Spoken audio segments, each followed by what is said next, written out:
ಹಾಗೆ ಮಾಡಲೇಬೇಕು. ನಾವು ಉಪಾಯದಿಂದ ತಪ್ಪಿಸಿಕೊಳ್ಬೇಕು ಅಂತಾರೆ. ನಿನಗೇನಾದ್ರು ಹೊಳಿತದಮ್ಮ? ಹೀಗೆ ಹೊಳೆಯಲು ನಾನು ಬಂದಾಗಿನಿಂದ ಹೊಳಿತಾ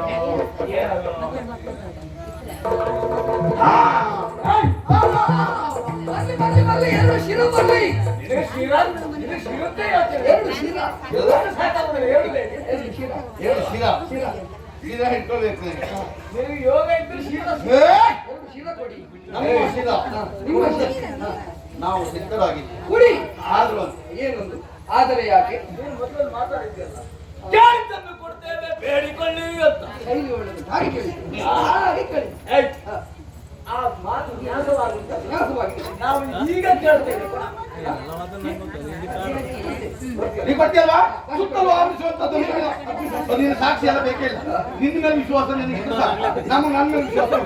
ಸುತ್ತಲೂ ಆವರಿಸುವಂತ ನೀರಿನ ತನ್ಮಧ್ಯದಲ್ಲಿ ನಮ್ಮ ಪ್ರಾಣವನ್ನು ತೆಗೆದುಕೊಳ್ಳುವಂತ ಕಾಲದಲ್ಲಿ ಮುದುಕ ಇಟ್ಟವರ ದೇಹಕ್ಕೆ ಒಂದು ಬಿಂದು ನೀರು ತಾಗದ ರೀತಿಯಲ್ಲಿ ತೆಗೆದುವ ಪ್ರಾಣ ಕೈಯೊಳಗೆ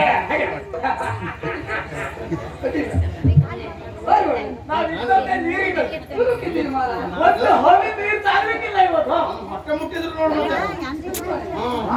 ನೋಡುವಂತ ಅದೇ ಮತ್ತೆ ಮದ್ದಕ್ಕಿಂತ ಹೊಮಿಸುವುದಕ್ಕೆ ಮುಂದಾಗ್ತಾ ಇದೆ. ಒಂದು ಹೊಳೆ ನೀರಿಲ್ಲ, ನೀರಿಂದ ತಗೊಳ್ಳಿ. ಏನು ನೀರಿಲ್ಲದೆ ಏನು ನನಗೆ ತಕೊಳ್ಳುವುದಕ್ಕೆ ಬರುವುದಿಲ್ಲ ಅಂತ ಮಾಡಿದ್ದೀವಿ. ನೋಡುವ, ಇವತ್ತು ನಮ್ಮ ಸಮ್ಮುಖದಲ್ಲಿ ನೀರಿಲ್ಲ ತಗೊಳ್ತಾರೆ. ಅದು ಪರಮ ರಹಸ್ಯ. ನೀರಿಂದ ತಗೊಳ್ಬಲ್ಲೆ. ನನ್ನ ಕಲೆಯ ಸೆಲೆ ಹೇಗುಂಟು ಅಂತ ನಿಮಗಿದು ಗೊತ್ತಿಲ್ಲ. ಸ್ವಲ್ಪ ಒಡ್ಡಾಟ ಮಾಡಿ ಗೊತ್ತು ಮಾಡಿಸ್ತೇನೆ. ಯಾಕೆ ನೀರಿಲ್ಲದೆ ನಮ್ಮ ಪ್ರಾಣವನ್ನ ಒಂದು ಧ್ವನಿ ತಾಜ ಹಾಗೆ ಕೃತ್ರಿಮತೆಯನ್ನು ಆಧರಿಸಿದಂತಹ ಜಾಲ ಸಂದೋಹದ ತನ್ಮಧ್ಯೆ ನನ್ನನ್ನು ಮುರಿಯಾಗಿ ಬಂಧಿಸುವುದಕ್ಕೆ ಮುಂದಾಗ್ತಾ ಇದೆ.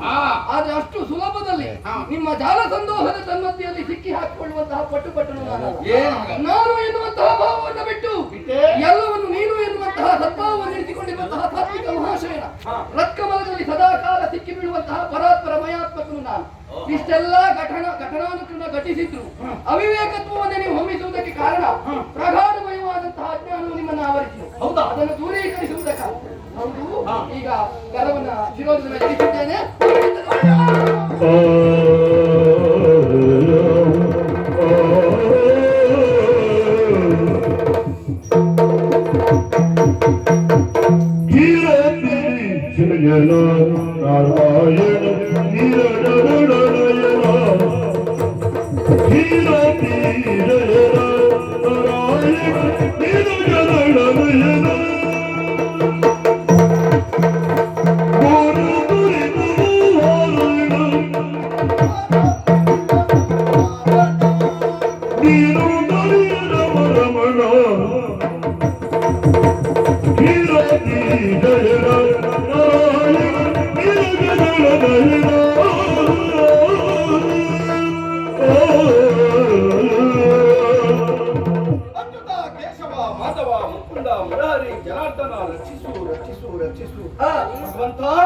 ನಿನ್ನದಾಗಿರುವಂತಹ ವಿರಾಟ್ ಈಶ್ವರ ಸ್ವರೂಪವನ್ನು ಕಂಡಾಕ್ಷರದಲ್ಲಿ ನಮ್ಮ ಚರ್ಮಚಕ್ಷುಗಳೇ ಪರಮ ಭಾವನವಾದವು, ನಮ್ಮ ಜನ್ಮವೇ ಪರಮ ಭಾವನವಾಯಿತು ಎನ್ನುವ ಹಾಗೆ ಈ ಕಾಲದಲ್ಲಿ ಅರ್ಥವಾಯಿತು ಭಗವಂತ.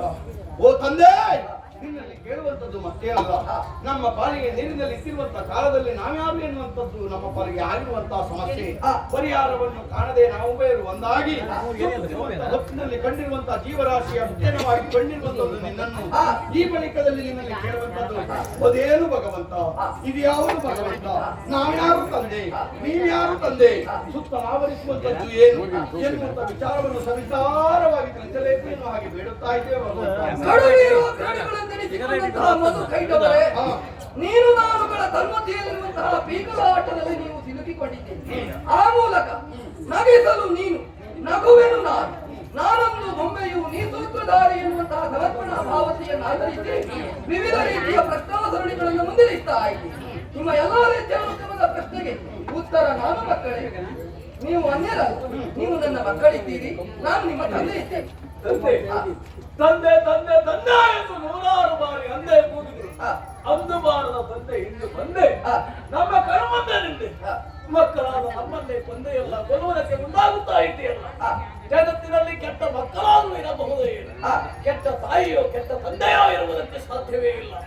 ತಂದೆಯೇ ಮಕ್ಕಳನ್ನು ಕೊಲ್ಲುತ್ತಾರೆ ಅಂತ ಆದ್ರೆ ಯಾವ ಕಾರಣ ಏನು ದೇವ? ಮಕ್ಕಳೇ, ನಿಮ್ಮ ಪ್ರಶ್ನೆ ಎನ್ನುವುದು ಸಾಧುವಾದ.